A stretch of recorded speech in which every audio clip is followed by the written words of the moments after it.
Hey guys, welcome back to Bungles Custom Bikes. Today we are back working on the Shovelhead.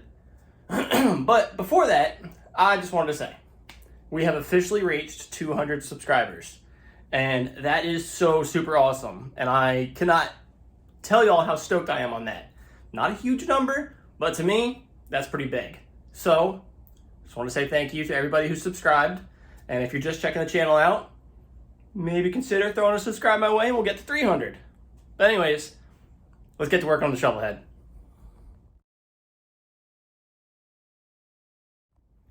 So we ended the last video after stripping the frame. You know, it's completely back down to bare bones. I know you can't see it right now. But it's just got the front forks, the rear wheel, fork, handlebars. That's it. Motor's on the ground, transmission's on the ground, everything's pulled. And I was kind of thinking, like, you know, where do I want to go with this bike? What direction do I want to go with it? And what I like to do when I can't figure that out is I just sit down and I just look at the bike. I just sit there and ponder it. So that's exactly what we're going to do. We're going to sit and we're going to ponder and we're going to come up with what we want to do with this motorcycle. So let's put our thinking cap on and think. Yep.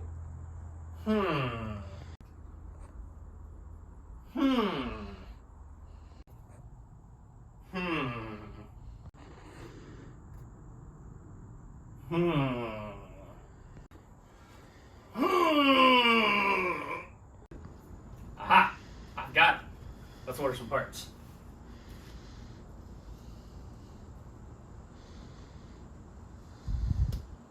And now we wait.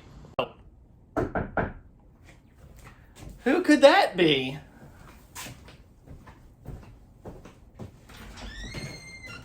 Special delivery. Oh wow, look! Motorcycle parts!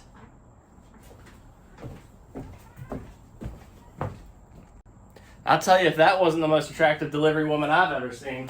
Let's see what we got.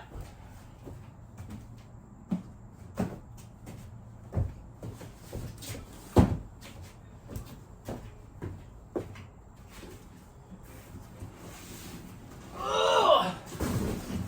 Geez, she may be pretty, but this box is all busted open. Hopefully it's not fragile.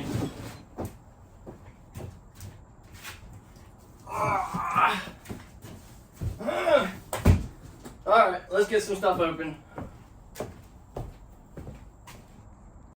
Alright, so here's my dream. We're keeping the wheel sizes backwards. Everything else going. We're going to chop the frame. We're going to hardtail it, because, yeah, chopper. Springer front end, because, again, chopper. But we're going to go with a short springer, so not huge raked out chopper. So I guess technically more of a bobber than anything. But springer front end, gunmetal gray paint on the tank and the rear fender, which is going to go on, with Tiger Shark on the tank that I'm going to have Mr. JJ paint for me. Candy red frame. What do you think about that?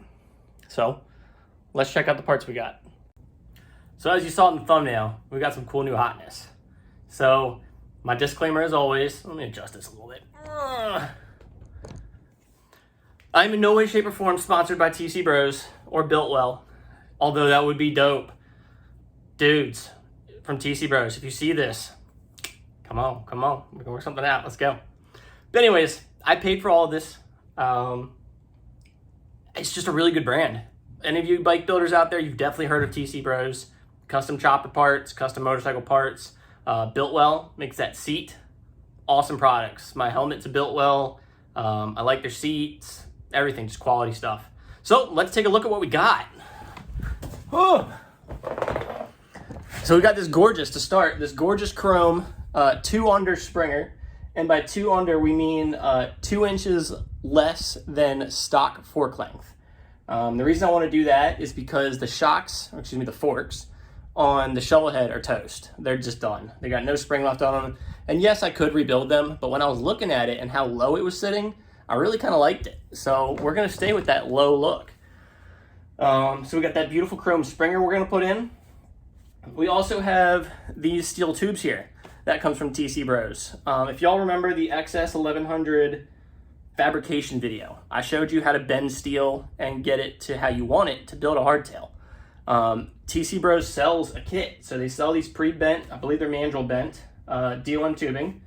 And then they also sell this rear end kit that comes with your rear wheel mount, axle mount. I can't remember the name. That's all right. So they make that kit. They also have the solo seat mounting kit. So it comes with your springs for the seat, the hardware, and the front hinge. This is the weld-on kit, so you actually weld your mounts on. We've got the fender struts from TC Bros, as well as the bungs that go with it. Bungs, like bunga. We've got this beautiful rear fender. Again, all things that I can fabricate and make, but hey, I'll spend a little money and make it easier for us. And last but not least, like I mentioned, this beautiful seat from Builtwell. It's just a little solo seat. Got good padding. It's tough. It's gonna be a fun build. Let's get to putting these parts on. I think the first thing we're gonna do is the fork, because I really, really want to play with it and see how it looks. So let's put a springer on. So first thing we gotta do is we gotta get this stock front end off. Obviously the first step in that is taking the wheel off. And like everything else was on this motorcycle, everything's just finger tight. Which, further leads me to believe that it never really made it past the mock-up stage. But that's okay. Makes it easier for us. Let's see if that's even tight. Reach it. Nope. She's greasy though. Let's get this bumped up a little higher.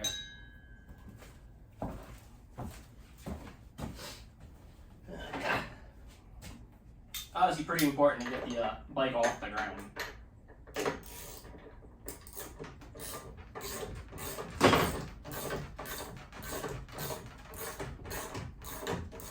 There we go.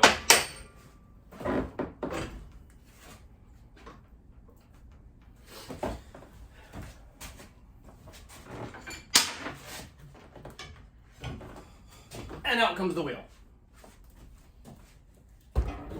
And I'm going to hang on to that wheel. We're going to reuse that wheel because I really like it. It's one of the big 21-inch front wheels, and I want to reuse it.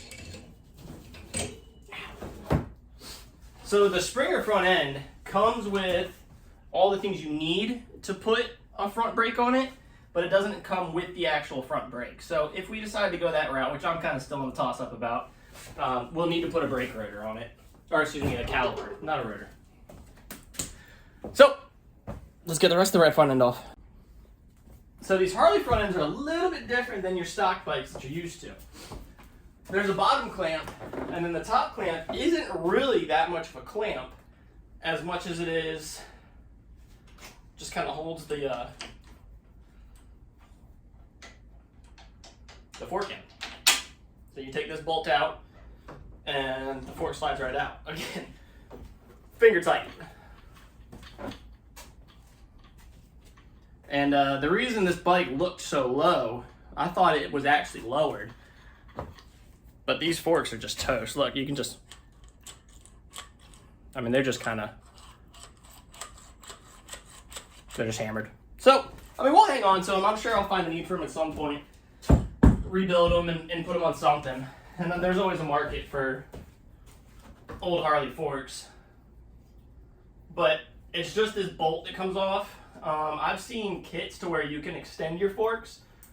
You take this bolt out, and then you take the top seal out, and you can actually get a longer top seal to kind of extend your forks. It's not truly extending them, but it makes them stick out a little more, which is kind of cool. It just replaces this piece right here with a longer one so that you kind of get that taller look to it.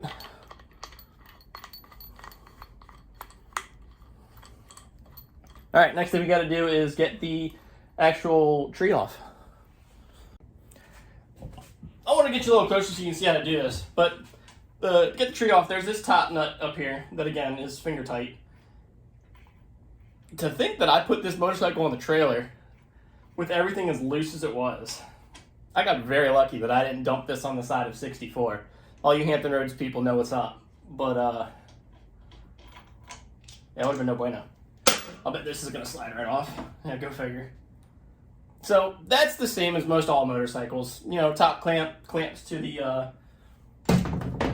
neck, and then that just slides out the bottom, just like that. It looks like it does have newer roller style bearings, so that's cool. We'll hang on to those for sure. We'll obviously have to pry them off of this and then press them onto the new one, but we'll put that back in there. They definitely need to be cleaned. But yeah, that's how you get the front end off the motorcycle. I mean, pretty self-explanatory. Any of you gearheads can probably figure it out with no problems. All right, let's talk springers. So this is a Springer front end. It is a suspension front end, just the same as a tube suspension. Just the suspension is controlled with these forks, or these springs. So your downward travel is controlled by this spring here. As this beam compresses, it compresses this spring, which allows it to rebound. The rebound springs, or these top ones here, those pop it back down again. The only problem you get with these is they get a little bouncy because they are springs. They do have kits where you can put a shock absorber in it, and that lowers down the bounce. So you'll see it a lot on the real raked out front ends that are just super long, where they'll hit a bump and they're just bong, bong, bong, bong. On this one, it's going to be a short one. It's not really going to have much bounce to it. So let's talk about how to put it on. So this one is made by Moto Iron. It's sold through TC Bros, and it's designed for the Harley. It's the same style. It's just, you know, a steering neck, a bottom clamp, and a top clamp. However, neither of them are really clamps. The bottom is welded to the beam, and the top is really just this cap here. It gets squished on by this nut, and that's what squishes it onto the actual head tube. So let's put it on. So before you get it on, and no, it's not on yet, it's just sitting here, you always want to make sure that you measure. So measure the length of the steering tube and compare it against the stock one.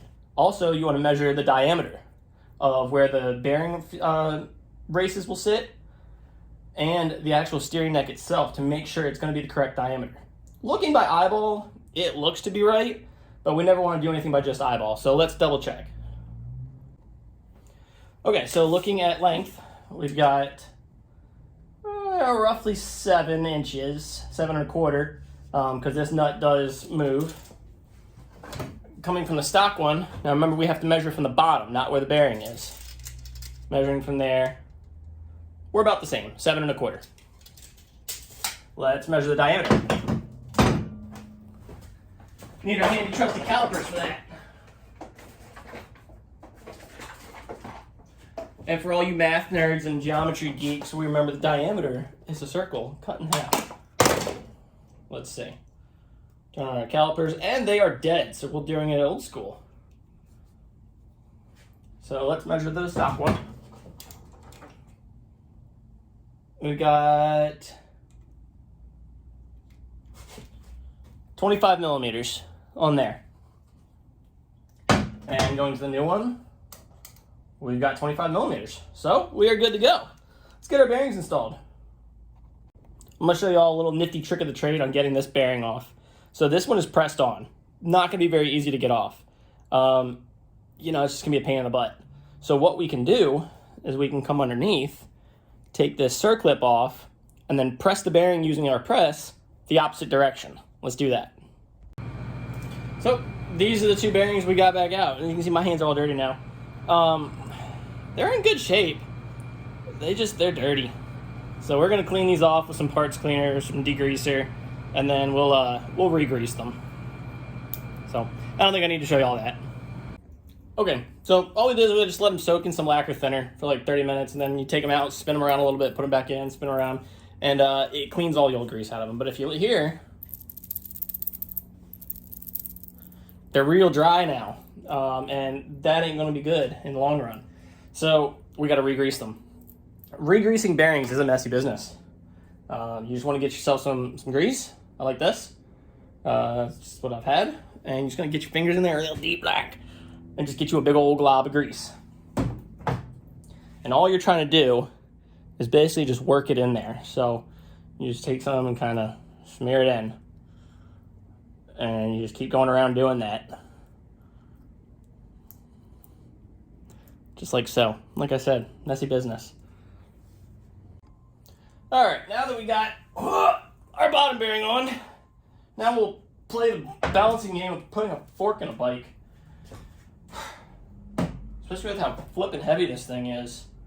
Criminy. So anyways, we're going to get it on, and then this little, this nut goes on. It's not really little, but it's going to go on. So let's do it. Although I don't want to, because it's heavy. But it's got to go on.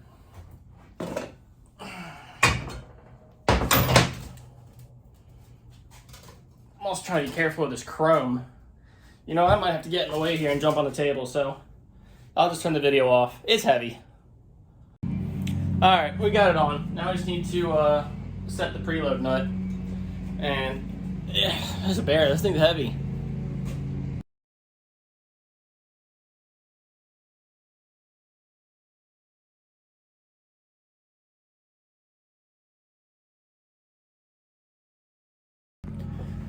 Alright, it's on, it's tight. So now let's talk about preload. So because these are tapered bearings, well, any bearing really, you need to preload it. So essentially you don't want it loose, and you don't want it so tight that it doesn't spin, but like, you know, you shouldn't have any play in it at all. So as you can see, this still has just a little bit of play in it. So that means we need to make it tighter. You want it tight enough to where it's engaging the bearings and not just spinning them in the races. And for anyone who doesn't know, the races are like the little bowls that the bearings sit in. You get the bearing in the race. So that's feeling good. Let's see if it's got any play. Just the smallest amount of play still. When I'm talking about play, I'm talking about the neck of the fork kind of wiggling like this, except front to back, not side to side. So we'll go tighter.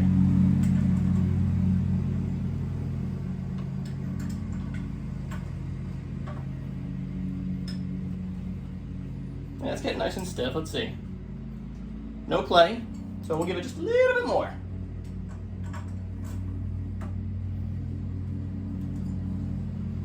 I believe that should be perfect. Cool thing about this, it's got built-in steering stops, so we'll call that good. Boom! Springer fork. I got the whole thing on and torqued, and then realized that I forgot to put the dust seal up here on the stem, so the whole thing had to come back apart again. So y'all got to miss that. Anyways, let's move on to the rear end, see what we're going to do with that. Alright, before we get to getting, let's talk a little bit about the rear end and making it a hardtail. So we should all know by now that a soft tail is exactly that. It is a soft tail. So the rear end has suspension, these right here. When we make it a hardtail, we're taking away the suspension and we're just making it a rear triangle. We do triangles because, again, all you geometry nerds know that triangles are the strongest shape. So all we're going to do is we're going to end up chopping the top part of the frame on both sides to kind of break this rear section off. And then we're also going to cut the bottom of the frame.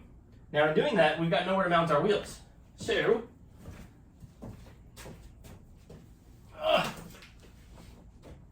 that's where this nifty little kit from TC Bros comes in. So it comes with the rear mounts. These sit right there just like that, except the other way around. It comes with these tubes which go in the middle to kind of replace this bit here to give that rigidity. And it also comes with these. This is 1/4 inch wall, 1 inch DOM. You always want to use DOM for structural members because it's real strong. And that stands for drawn over mandrel to make the pipe. And all we're going to do is we're going to continue with this line here. And we're just going to go straight down to where the wheel is now because I kind of like the height it's at. I might raise it a little bit, but not too much because I really like how low it's going to be. It's going to be kind of like a low rider. And that'll be cool. So we're just basically going to follow that angle down, cut the pipe to the length we need, and then from the bottom end, we're going to cut it right after this rear transmission mount, and then use these bends that are in it to go up to our axle mount. So let's get to moving.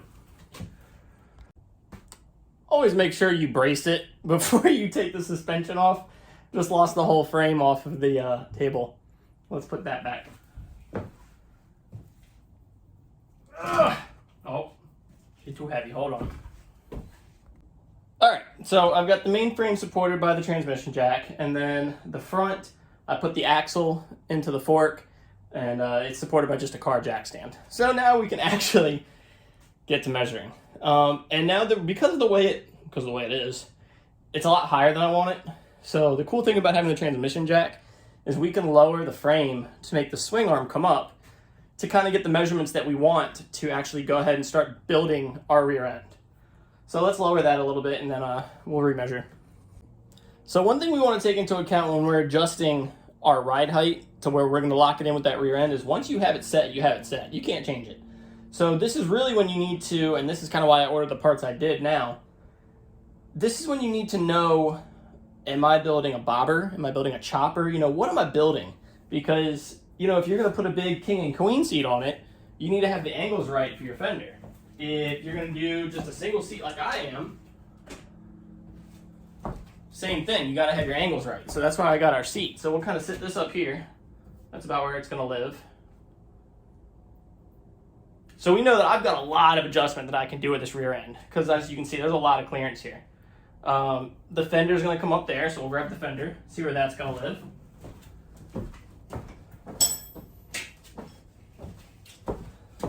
And I'm going to end up chopping this fender and only doing like a half fender. I think that'd look kind of cool in this. But the fender's going to live, you know,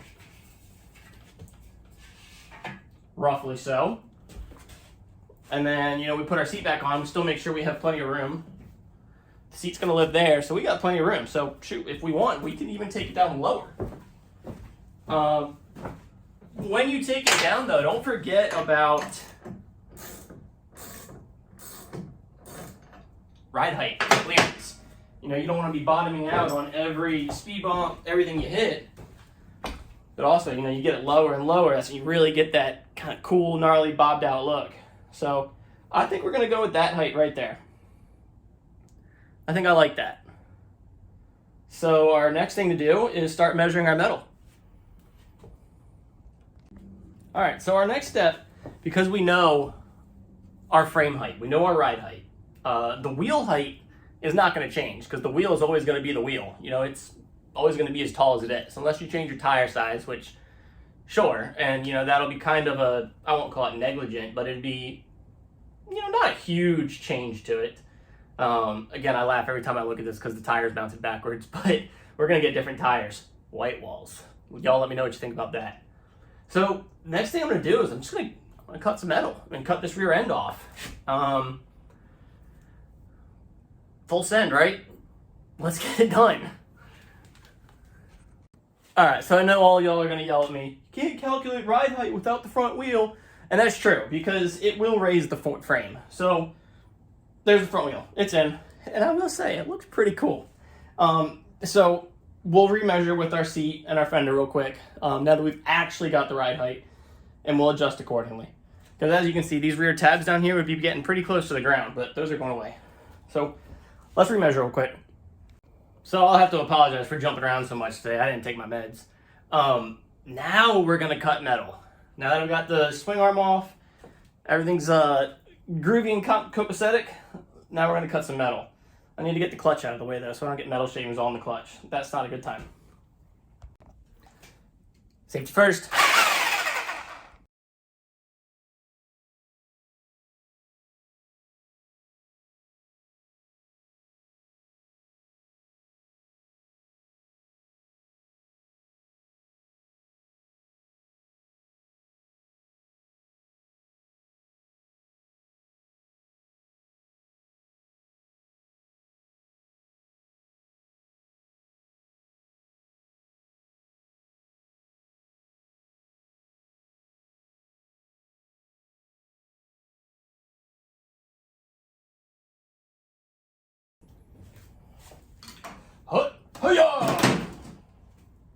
Boom! And there you have it. That's all that's left. So, I will say as a disclaimer, always check your state laws before you start modifying frames. And that's purely because some states have rules and laws regarding how much of a frame you can modify before it needs a new VIN. Or what parts of the frame are the registered part. And here in Virginia, I can honestly say it's 80% of the frame has to remain, and the VIN is on the neck. So just double check. You know, don't go getting yourself in trouble with the law. But there it is. Got the rear end cut off. So next thing we'll do is we'll get the wheel up and we'll start measuring. But I think we've done enough for today. Shoot. I'll leave y'all here. Baby Bunga is due in 2 days, so it might be a little while before I'm back.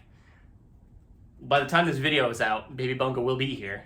But yeah, so this is it. That's all I got for you guys. In the next video, we'll start putting the rear end together. As always, stay riding, friends.